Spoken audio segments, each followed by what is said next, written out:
Right, thank you very much. Thank you very much for coming to join us. I've just been asked to let you know that this is putting human rights at the heart of trade policy. So if you're expecting a debate about green energy, well, it's too late now. We've closed and locked the doors. But of course, the real reason you're here is to see someone who really requires very little in the way of introduction to discuss this really important issue of putting human rights at the heart of trade policy.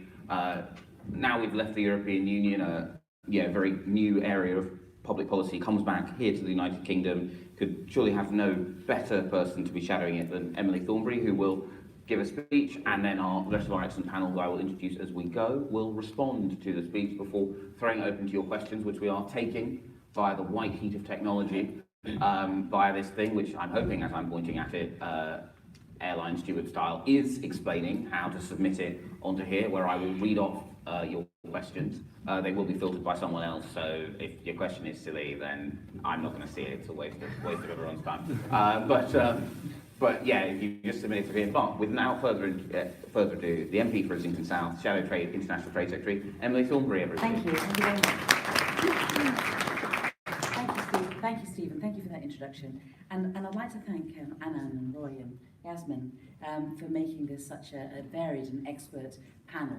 You know, everybody, you're going to have a real treat today. This is my second collaboration of the year with the New Statesman. The first was in February, when we commemorated the 25th anniversary of Robin Cook's famous speech in Parliament on the Arms to Iraq scandal. And it dawned on me, working on that event, that the central truth which Robin exposed back in 1996 is back with us again today. If ministers regard their job simply as to do as many deals as possible, and there is no legal framework, no transparency, no scrutiny to constrain them, then why should they care who buys UK goods or what they do with them? In those circumstances, Robin realised the decision to sell arms to a dictator is not an aberration, it is a logical consequence of government policy. No laws, no transparency, no scrutiny, a recipe for reckless decision-making and a total disregard for human rights. In government, Robin introduced constraints into the arms export regime, and in June 2019, we saw them in action. The campaign against the arms trade was able to show that ministers were breaching the law, requiring them to assess the risk that arms sold to Saudi Arabia were being used to violate international law in Yemen. The Court of Appeal agreed and suspended those exports. Now, Liz Truss was new in post to Trade Secretary, and what she could have done was that she could have told the Saudis that was it. That was it until they stopped targeting civilians, but instead, she worked for a year trying to find a way around Robin Cook's constraints. And in July 2020, based on the fresh government assessments, which she refused to share with Parliament, despite my hundreds of demands, she concluded that any violations of international law were isolated incidents, although she refused to tell Parliament how many, despite my hundreds of requests. And that, having now properly considered the risks, she could safely resume UK exports of arms to Saudi Arabia. Just 5 days after that decision, a Saudi jet fired a US-made missile at a civilian home in northwest Yemen, killing 9 members of the same family, all women, children and toddlers. Yet another so-called isolated incident.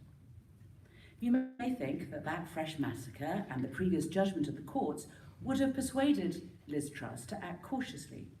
But instead, from July to September last year, she authorised the sale of £1.4 billion worth of bombs and missiles to Saudi Arabia, almost as much as the previous 19 quarters all put together. What she exposed, though, through those decisions in 2020 is what I warned about here in Brighton at conference in 2017, that the arms export regime introduced by Robin Cook may have been a vast improvement, but it was still too reliant on the subjective judgments of ministers. And when the minister is bereft of all morality and all conscience, as Liz Truss is, we know that every judgment will fall in favour of arms dealers and dictators and against the protection of civilian life. And it is no coincidence that from the moment Truss came into her role in 2019, the attitude towards human rights should not constrain the flow of trade became entrenched in the department's policy and will continue even now that she's left. Besides Yemen, she took 3 other crucial steps.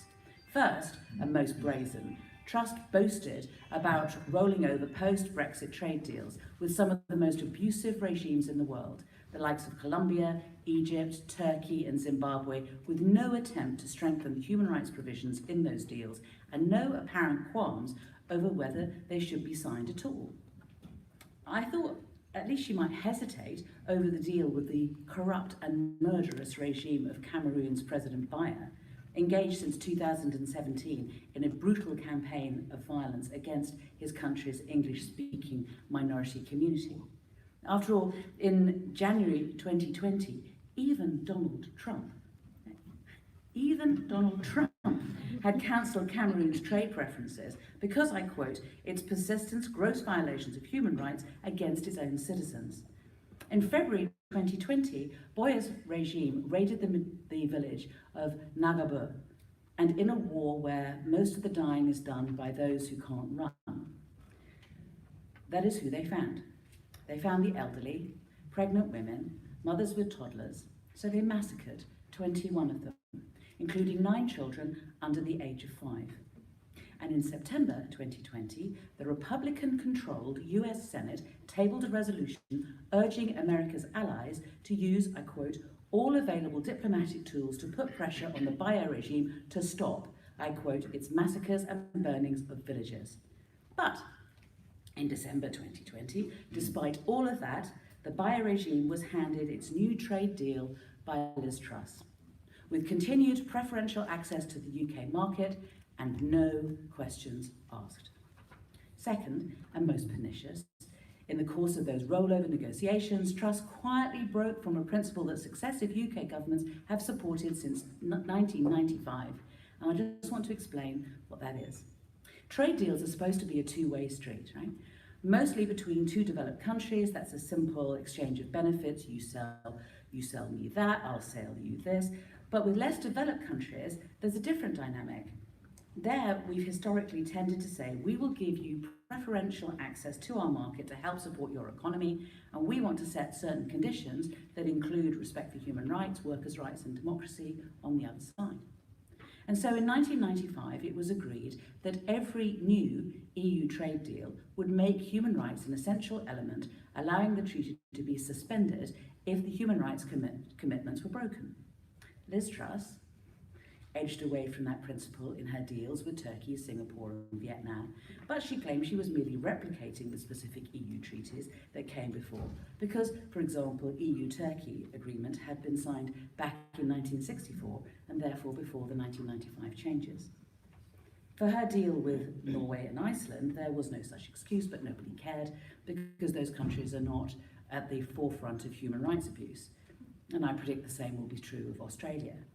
But what does it do? The reason it's important is that having broken that principle, it means that the government can now strike a deal with Gulf states and with Brazil with no sign of human rights clauses and no need to hold up negotiations by seeking one. And third, and perhaps most amazing of all, Truss initiated a review in July, which is still ongoing, into human rights conditions that the UK applies when it gives preferential trade to low and middle income countries. Again, those conditions exist so that when we give preferential access to those countries, the benefits of that access go, at least in part, to working people in those countries to support their jobs and their economic development, and it is a lever to try and ensure that their human rights are not being abused by authoritarian governments. If we don't have those conditions in place, then we run the risk that the benefits of preferential access to our market will just go to brutal governments who are abusing those people's human rights and profiting from their labour. Now, having refused to enforce those conditions after clear violations by Cambodia and Sri Lanka early in 2021, Truss opened the door to scrapping them entirely. It is worth noting the argument Truss used. Whenever I have asked her why she won't enforce those conditions or indeed human rights clauses in her rollover deals, Time after time, she tells me that it would not be the poorest people in those countries, that it would be the poorest people in those countries who would suffer the most if we took action through the trade system to try and protect their human rights. In other words, what she's trying to tell me is this: she's looking after female garment workers in Cambodia by refusing to protest the denial of their labour rights. She's telling me that what she's doing is she's looking after villagers in Cameroon by refusing to suspend Britain's trade deal with the bio regime.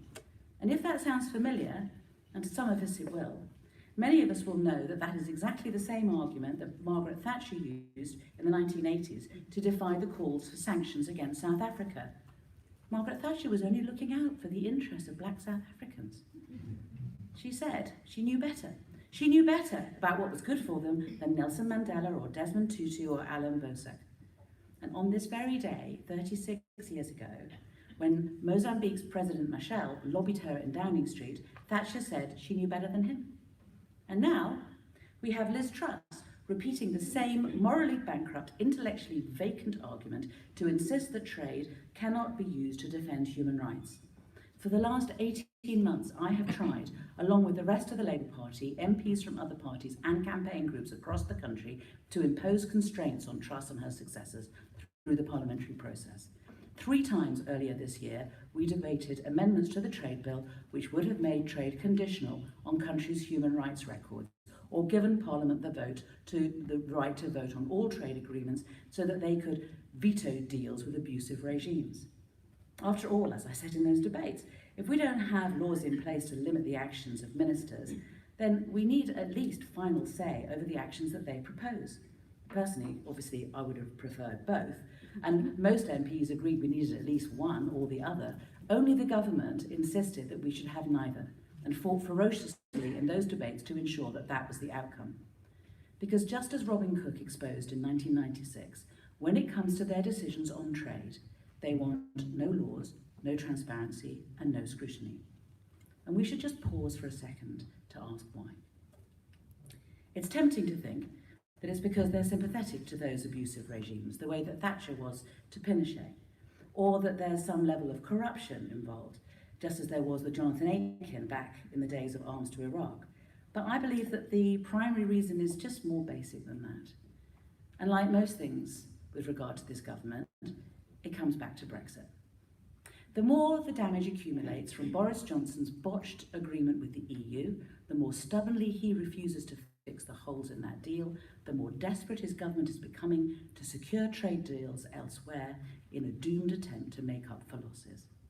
The more desperate they become for those deals, the more impossible it becomes for them to criticise the conduct of those countries and their leaders, whether it's Bolsonaro burning down the Amazon, Netanyahu bombing children in Gaza, or Bin Salman murdering journalists in Istanbul. That's why the government is completely incapable of taking clear, strong, consistent positions on issues like human rights, and why they refuse to be subject to any laws, transparency, or scrutiny which would bind their hands. That is the logical consequence of their Brexit trade policy. And one of the reasons that matters is when we're asked the inevitable question, well, how would Labour be any different? Would we face the same pressures to do deals with people that we don't like? One big difference is that we can afford to make different choices, because our central priority will be fixing our trading relationship with Europe. We would not be forced into chasing the relatively small gains, for example, from a free trade deal with Brazil, where our exports last year were one-fifth of the total that we sold to Belgium. But of course, much more than financial factors, we know it is our principles and our values that will make a Labour government different when it comes to human rights and trade. We know that our history of solidarity with oppressed brothers and sisters across the world would compel us to make different choices to Liz Truss and her colleagues. But we also know, and I think that this is probably the most important lesson to learn from Robin Cook, those principles and values cannot by themselves deliver change. As Robin found out in the Foreign Office, it's not good enough just to introduce ethical new policies, because they are far too easy for your cabinet colleagues to undermine or your successors to unpick. What you need, above all, is to introduce new laws and change the system to an extent that politically impossible to reverse. So, at TUC Congress earlier this month, I proposed 5 new laws that a future Labour government will introduce in the area of trade and human rights.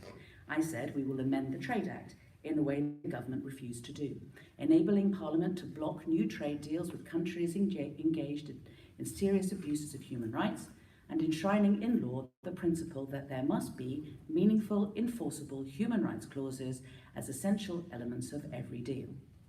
We will legislate for the publication of an annual assessment of human rights and workers' rights in each country which enjoys preferential trade with the UK to determine if they are complying with our conditions and should continue to receive it. We will legislate for the expansion of new due diligence laws, obliging major UK corporations to police their own supply chains, ensure that they are not complicit in the violation of human rights, and face serious financial penalties if they fail. But because that policing cannot be left to business alone, we will also legislate for targeted import bans on goods coming to the UK from factories and farms overseas where forced labour and child labour are being used, including from the Uyghur camps in Xinjiang. And to undermine all these changes, we will legislate so that Parliament always has a guaranteed right to debate and vote on any proposal from the government to negotiate, agree or renew each trade agreement.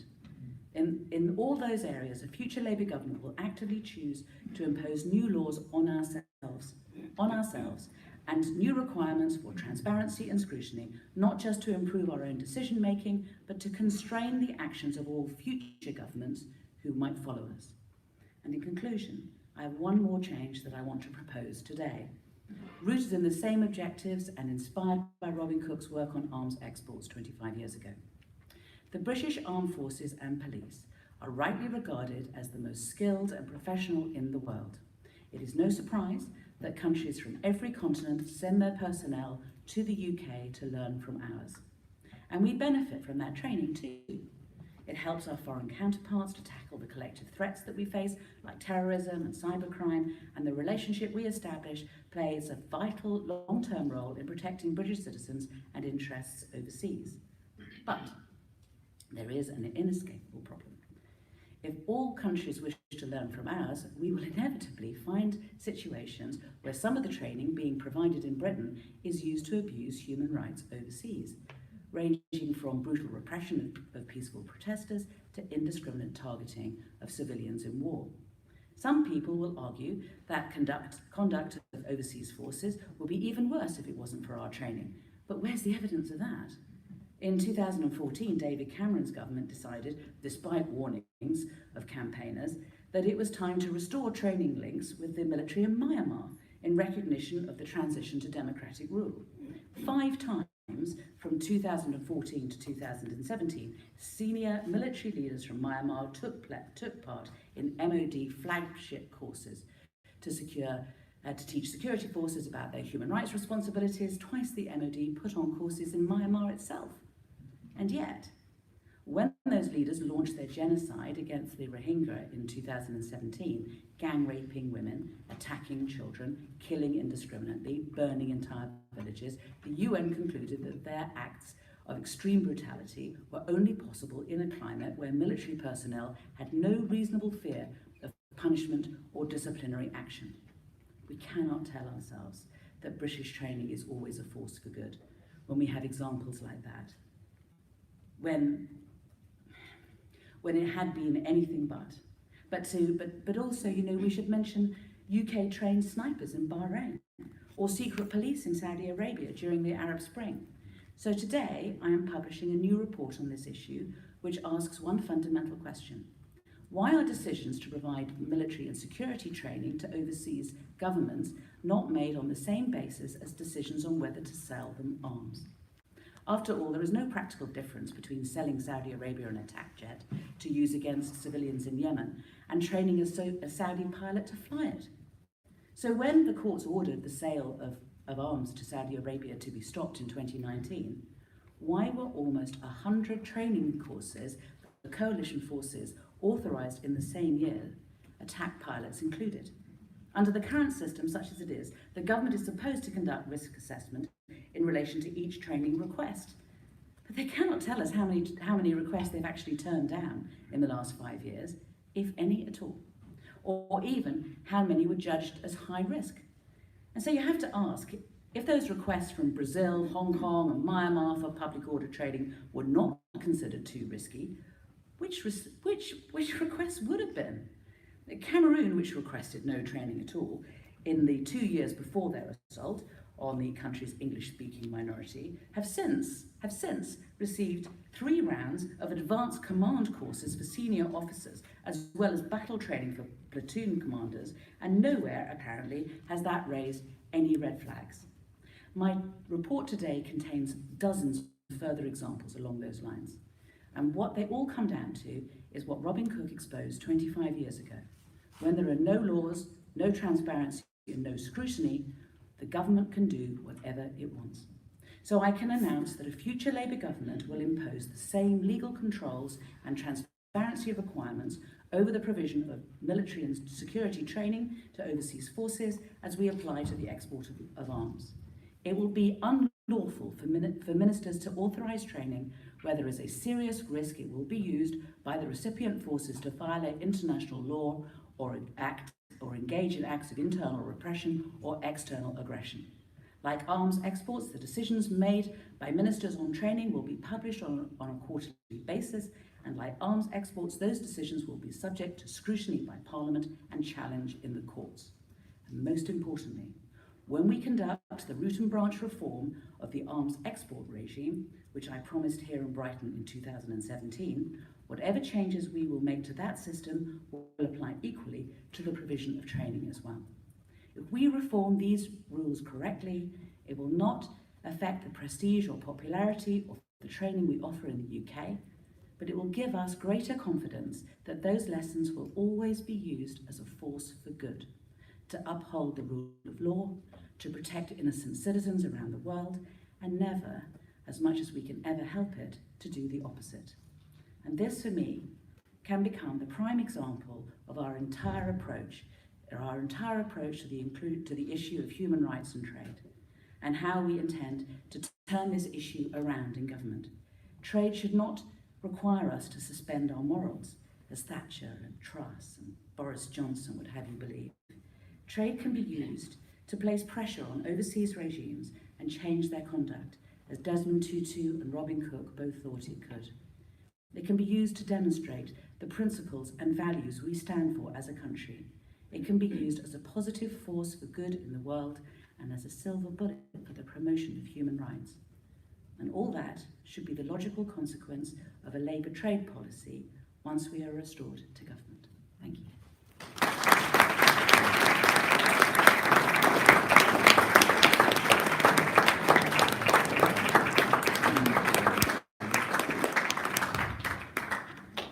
Thank you, and thanks for all the excellent questions that have come in so far. Do please keep them coming in. Rory Rickus is General Secretary of Community, which represents everyone from steel workers to employees in NGOs and charities. So if you could respond, please, to Emily. Yeah, thank you for that. It's Roy Rickus, I'm the General Secretary of Community. I think it was a really powerful and thoughtful speech there, Emily, and a couple of the issues from a trade union perspective, I think is, I do agree with you, we appear to be running around the world trying to do grubby trade deals with anybody that'll have us, and it is about Brexit, and it is about that, trying to defend that sort of position. The transparency and the scrutiny that you talked about, I think for us is absolutely vital. Now, the government have established, I think it's 11, the DIT have established 11 of these tags, as they call them, these trade advisory groups. Because of TUC lobbying and pressure, they agreed that they would have trade union representatives on these tags. The trade unions put forward the names of nominations to sit on these tags back in January, and we're still waiting. We still have no indication that they've accepted or they're going to put the trade union people on these groups. And nobody knows their industries, I would dare to say, better than the trade unions, and the impact on these trade agreements that it will have on jobs and work. And more importantly, the rights of workers and people and trade unions in other countries that we want to do business with. You know, the old saying, you can be known by your friends as well as your enemies. We are looking to join this Trans-Pacific group. They're in negotiations. You know, there's 11 countries, I think, in that group, Emily, and in 2 of those countries, trade unions are even banned. Yeah. So we're happy to sit down and do trade agreements with countries where trade unions are openly banned. It's a no-brainer as well for business, because we're going to see that if we do these trade agreements, we're going to find it even harder to compete with countries that are importing into our country that are using forced labour, slave labour, cheap labour, non-unionised labour. You know, there is a threat to our jobs as well if we don't stand up against this, as well as doing what's right by people in other countries. We want to see them have better rights. We want to see them have better standards of living and be represented by recognised trade unions. So there's one final ask that I know hopefully you'll take on board in terms of the scrutiny and the transparency that you are putting forward there, is that there should be legislation that says there will be trade union representatives on these tags and these trade negotiation bodies. Okay. Thank you. Peter Frankel is Economic Affairs Programme Director at Amnesty International. So thank you. Peter, if you could give your thoughts on what we've heard. Thanks, Stephen. Yes, I mean, it's very heartening to hear what you said and the direction of Labour Party policy. Very clear. The UK's international human rights obligations cannot be allowed to stop when it comes to trade and foreign direct investment. The effectiveness of the policy measures that you've signalled will depend on the extent to which they're coherent, the extent to which the whole is greater than sum of the parts, identifying some of the gaps in the institutional infrastructure, and considering how far they're actually likely to drive change. Human rights clauses, conditionalities in trade agreements have a very mixed history in terms of their enforceability. It's not just about robust and enforceable clauses, it's also about the political will. Yeah. A decision to actually invoke a clause to suspend an agreement would involve the Foreign Office, the Department of Business, Department of International Trade, maybe the MOD, the Treasury, and that decision would in practice likely be taken by the Cabinet Office, and it might well not be taken on human rights grounds. But setting aside human rights conditionalities in trade agreements, it's absolutely essential that the actual provisions, the substantive provisions of trade agreements should be subject to detailed and comprehensive impact assessments, environmental and human rights. Trade agreements have enormous implications for human rights. It's very positive that Labour's signalling that Parliament will have a role in agreeing the negotiating principles, and also will set aside the CRAG process, that's the constitutional process by which international agreements are effectively rubber-stamped by Parliament without proper scrutiny. Absolutely essential that trade agreements should be subject to parliamentary and public scrutiny.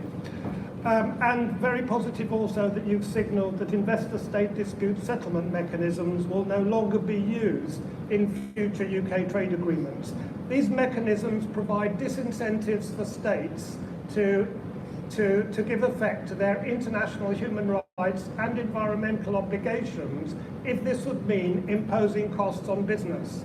So there are a number of companies that are suing states in Europe for trying to give effect to their emissions targets under the Paris Agreement by phasing out coal-fired power stations. Some of these settlements amount to hundreds of millions, so very positive on ISDS. On due diligence requirements, that's also extremely positive because the main vehicles for international trade and investment are multinational corporations. If multinational corporations aren't held properly accountable, human rights will never be at the centre, at the heart of trade policy. So really positive to have a due diligence requirement. That needs to be matched with a duty on companies to prevent human rights violations and environmental harm. The reason that there needs to be a duty to prevent is that that gives the prospect of relating that to the civil liability system. So if a company has not failed to prevent human rights harm and environmental damage, then those adversely affected can use the UK courts to seek damages. If a company commits serious human rights violations or contributes to them, or environmental harm, then the criminal law can kick in. So very important that that duty to prevent should exist. So yes, some very positive signals that are being sent. Obviously this is going to be work in progress, and all of our organisations here will want to help you and colleagues in taking that forward. Thank you very much.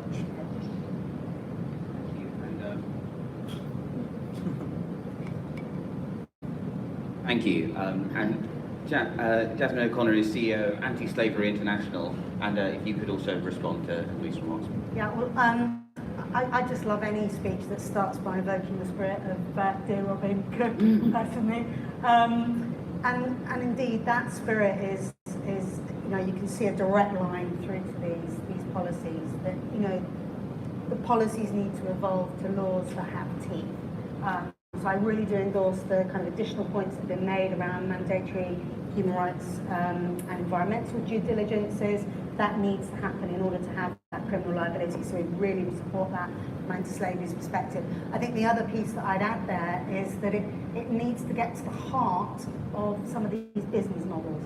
You know, the rules that we have at the moment are just a tick box exercise that don't look at the heart of the business models that can drive slavery, in the sort of purchasing practices, in the ways that these incredibly complex supply chains often work. So I'd add that point there as well. I think from our perspective, it's worth just stating the problem as it is, that today there are 40 million people in modern slavery globally. That's about 1 in every 200 people on the planet, and 25 million of those are in forced labour.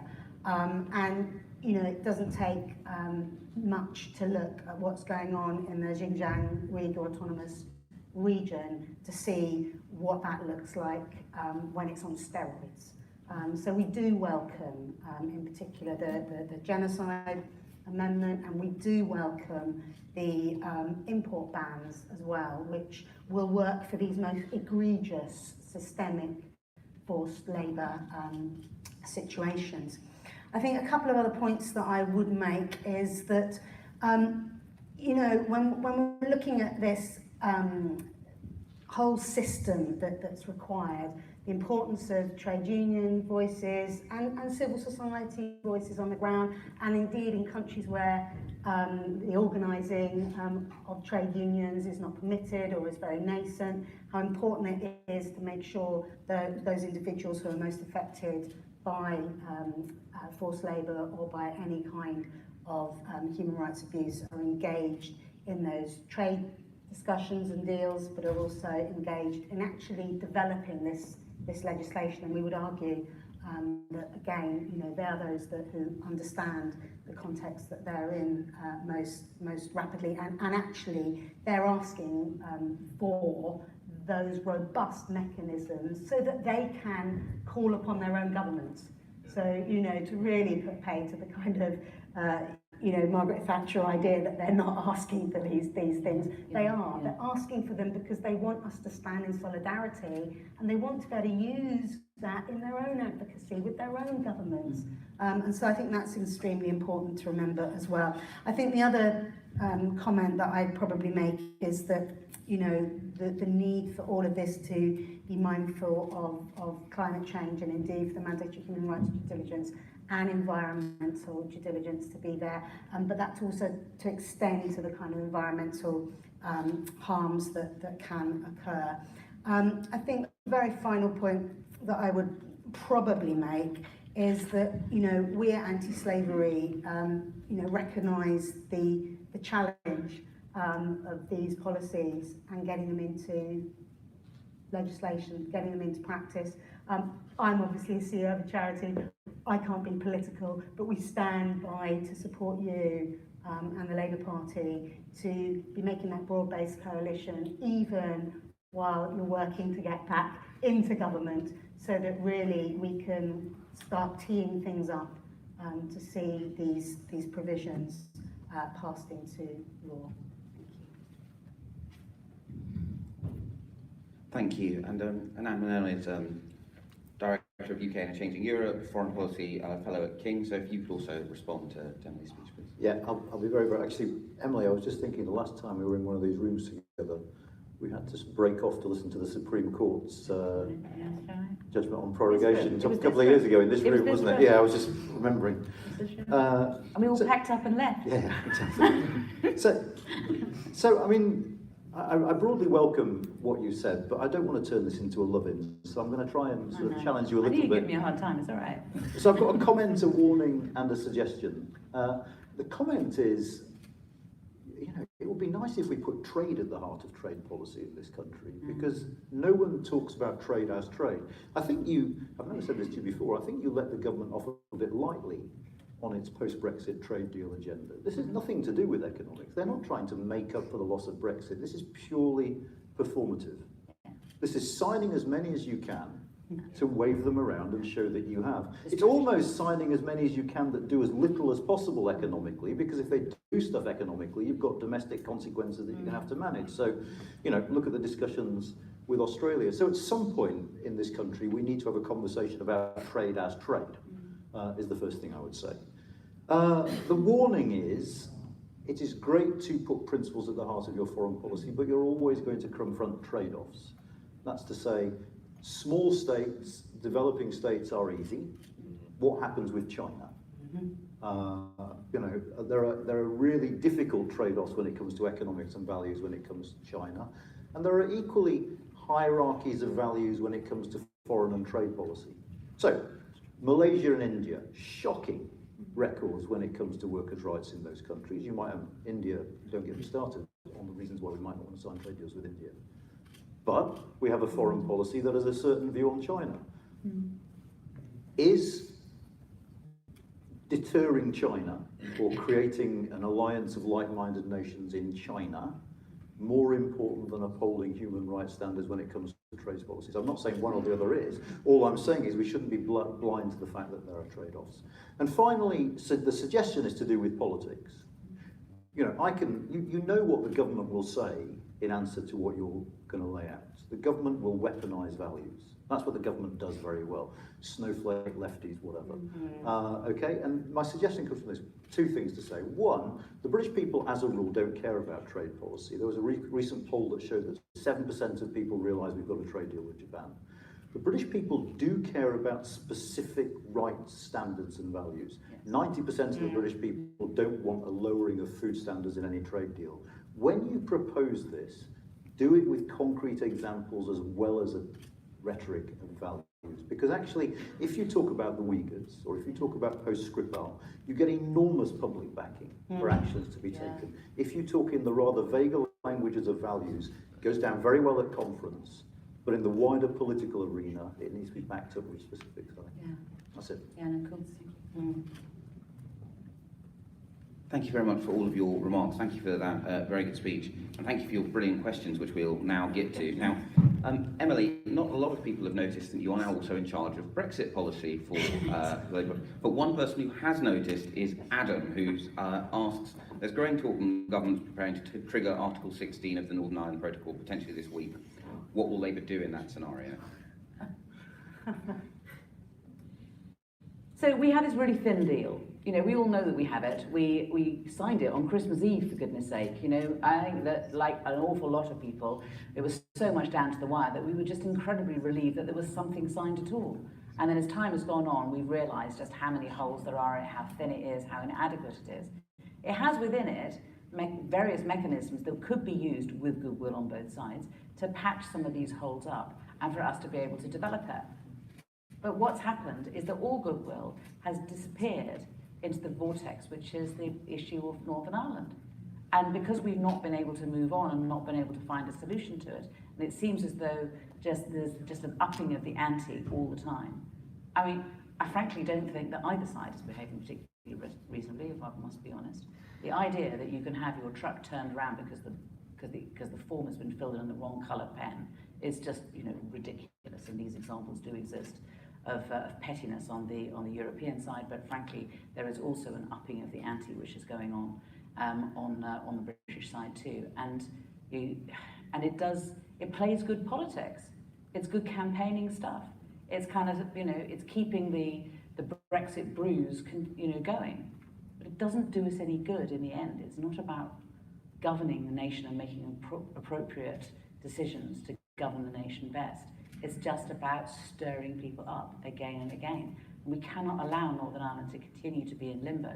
But, you know, if we do trigger Article 16, then we're going to end up with not only problems in terms of Northern Ireland, but I mean, I was having, you know, meetings of business today. I think Bill is here, who was at those meetings with us, and the concern of industry throughout the country, all sorts of different sectors, as to what will happen if we trigger Article. It is a real problem, and just what it will do. We cannot forget 50% of our trade is with our nearest neighbours. Surprise, surprise. You know, we cannot jeopardise that and good relationships with our nearest neighbours. So it would be reckless nonsense for them to trigger at this stage, and they really must not do it. We have to continue to talk to the European Union, and it's about time we had a few grown-ups involved in this, people who are pragmatists and who are going to leave dogma at the door. Thank you. So I'm going to composite some of these because there are a lot of very good questions, but please do keep them coming in. How can Labour ensure there is a political and electoral cost for the mishandling of trade deals, and how can the trade unions and other campaigning groups also similarly scrutinise these deals, seeing as they currently obviously do not, quite deliberately do not get much scrutiny in Parliament? Roy, I wondered if you wanted to lead off on that one.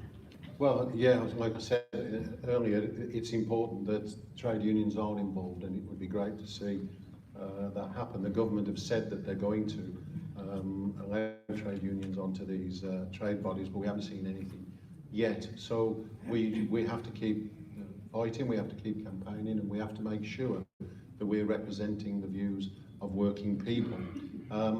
I make no apology for saying that we can do that as well by working with good employers. If you take my union, we represent a lot of people, thousands of workers in manufacturing, principally in the steel industry. So we have a relationship, a good working relationship with UK Steel. And I've always believed, rightly or wrongly, that lobbying is more powerful on behalf of an industry if we're lobbying together as an industry. It's harder then for government to ignore or to say, well, the unions would say that. So we have a good working relationship with UK Steel. We don't agree on everything. We're never going to agree on everything, but when we go to government and lobby, then I think it carries more weight, because we are lobbying as an industry rather than as unions or employers. So that's what I'd say. We need to build coalitions, we need to build partnerships, and we need to make sure that when we make these representations, they cannot ignore us, because if they can, then they will. Yeah.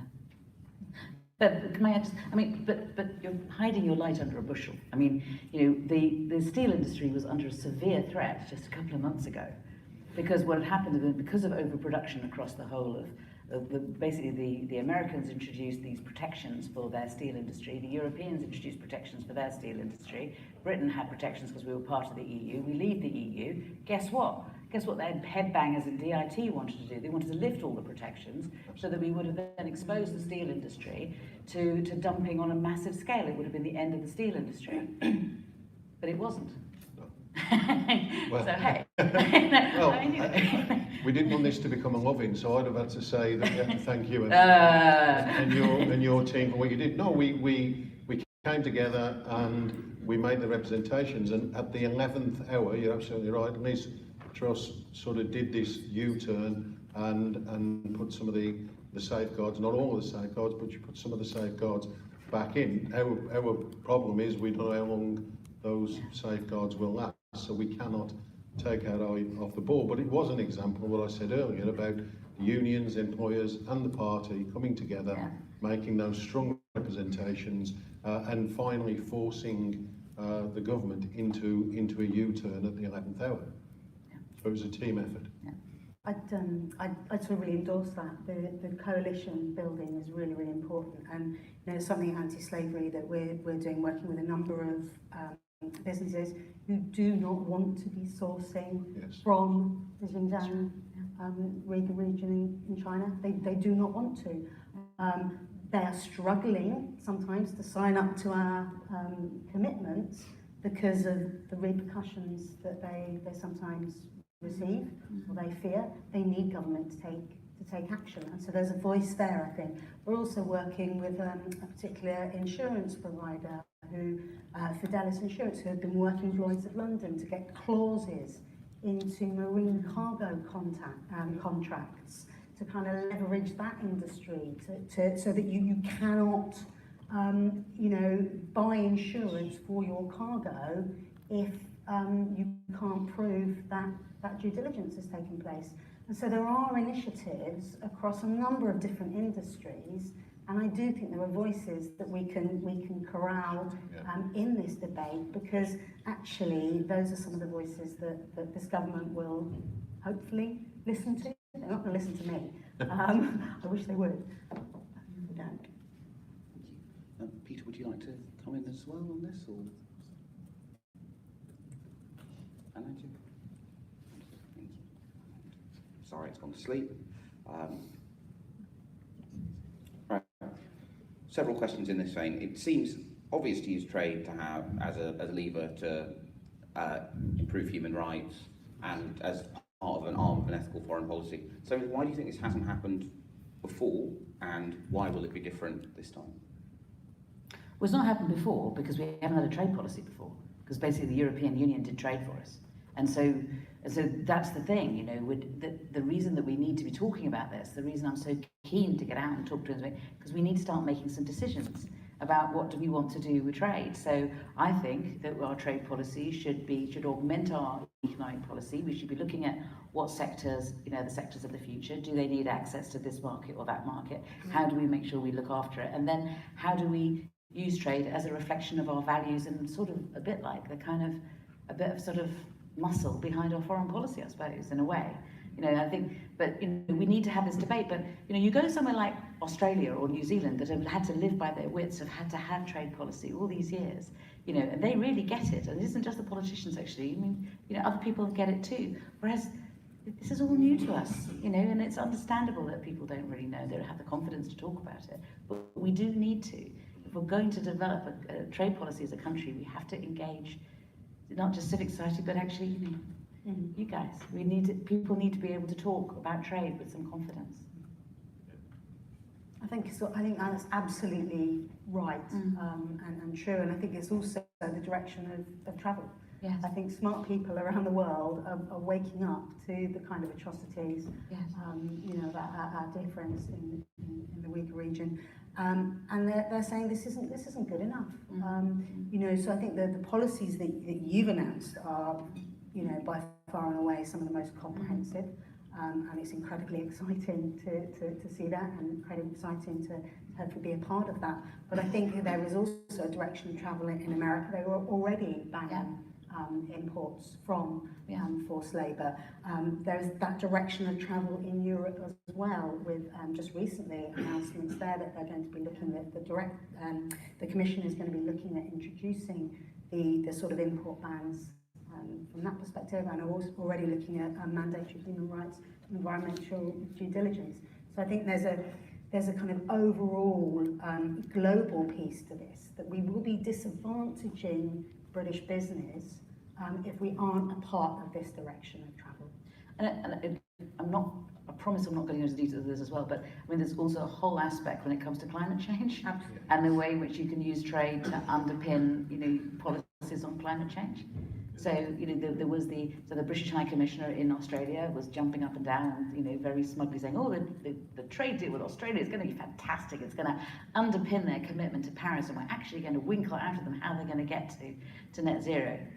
Germany, no, but they did say that's what they were going. But that would have been, that would have been really interesting. That would have been, we'll do a trade deal with Australia, but actually as part of that, we will be expecting what is your glide path down to net zero. And as one of the biggest polluters in the world, that would have been a hell of a feather, and that would have been trade policy used for really positive good. And then, there's also there's a New Zealand initiative, which is you're trying to get groups of like-minded people together to work on, how we work on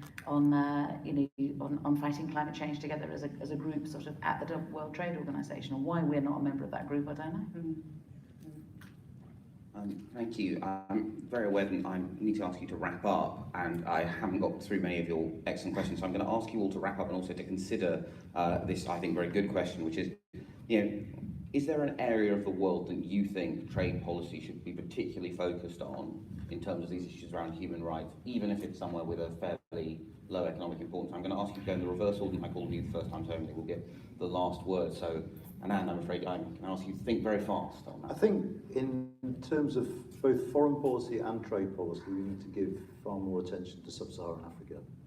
We need to give far more attention to sub-Saharan Africa because it's the place where many of these abuses are still endemic. We need to give attention to sub-Saharan Africa because there is going to be a migration crisis like of which we have never seen before if the population of that continent explodes as we expect it to. It's very striking that the integrated review hardly mentions that part of the world, and we don't talk about it anywhere near enough. And when it comes to sub-Saharan Africa, I was talking about earlier, that intersection between foreign policy, the need to bring security and stability and prosperity, is not just something we need to do for the sake of people there, but ultimately something we need to do for our own sake, so that that region doesn't become, via migration, a direct threat to us. That's what I would say. Okay, from my perspective, I think we've talked about China a lot. I would also put India in there. I mean, by far and away, the two countries with the greatest number of people in forced labour and slavery. Yeah. You're looking at China, you're looking at India. I'd also add to the point around sub-Saharan Africa, because, and I put that climate change lens on it. It is a forced labour, human trafficking, catastrophe that we are going to be watching in slow motion that goes alongside the environmental degradation and climate crisis. And so I do think that from the perspective of trade and engagement, understanding what that could look like, how that could work together to help mitigate some of those climate crisis impacts that we are likely to see across that continent. I think what's perhaps more important than where in the world is the footprint of UK institutions on human rights. You have export finance, for instance. Historically, more than 80% of all export finance has gone to the arms industry and to oil and gas. You have a public finance institution, CDC, that invests in equity in companies in DRC, for example, which practice child labour and modern forms of slavery. So I think we have to address the whole institutional framework of trade and investment. It includes regulatory bodies in the UK that historically have lacked the competence, lacked the powers, lacked the political will to be able to enforce, as we saw with the Boohoo scandal. The same will apply to any impounding of goods at customs. The framework that needs to be in place to be able to enforce these kind of measures has always been lacking in the past, and that's what we need. We need a much stronger institutional framework to address human rights in the context of trade and investment. Yeah, I mean, I obviously totally agree with what's been said on that issue. I think I'd just like to go back to the environment, because clearly, not only should human rights be absolutely fundamental to any trade agreement that we strike, so should the environment, because there's no greater human right than to carry on living on the planet and not destroying the planet. Now, obviously, coming from somebody who represents workers in the steel industry, again, you'd think, we're part of the problem, but we're not. We want to be part of the solution. Steel is set, the demand for steel is set to rise, it will continue to rise. We need to find ways, new technologies, and they are there, where we can make steel in a net zero decarbonised way. But it's a global problem. Therefore, it's the frustration we see is that we're working in this area leading up to COP26 later on in the year. There would be no point in us making all those sacrifices, making those investments and commitments, only then to import China from halfway around, import steel from China halfway around the world, where the carbon footprint would be massive, and we'd end up destroying the planet even quicker. So I cannot understand why, and we've raised this issue with DIT, we don't get a great deal of response from them, that these environmental issues, the climate change challenges, has to be at the heart of trade talks as well, because that's part of the human rights issue. I just wondered if I might slightly abuse, I know I appreciate the question I've been asked, but can I give you another answer? And it's just a really colourful, example of something which is happening right now with this government. So, believe it or not, we're about to spend £11 billion on PPE in the next 2 years. And we've got these contracts that the Department for Health is giving out now in September. And I got in touch with them because I said, well, can you, before you do that, could you make sure that you do what you didn't do last time, which is to look at the human rights records of the companies that you're going to be giving these contracts to? Because the record of Malaysia, which is where most of the rubber gloves come from, there is a terrible history of use of slaves. And so we really don't want slaves making our rubber gloves for the National Health Service. And what you could do is use all that money to actually push our agenda and to say part of the contract that we, the National Health Service, are going to give you, company in Malaysia, is that you are not to use slaves. And here are the conditions, and this is how we're going to enforce it. And we will make sure that we check up on you. Have I even had an answer to that letter? No, I haven't. There's something which is happening now. Yeah, really shocking. Really shocking. Thank you very much for that. Thank you very much for all of your brilliant questions, for being such a great audience. Thank you, Emily, for doing this event with us. Give a round of applause to our excellent panel.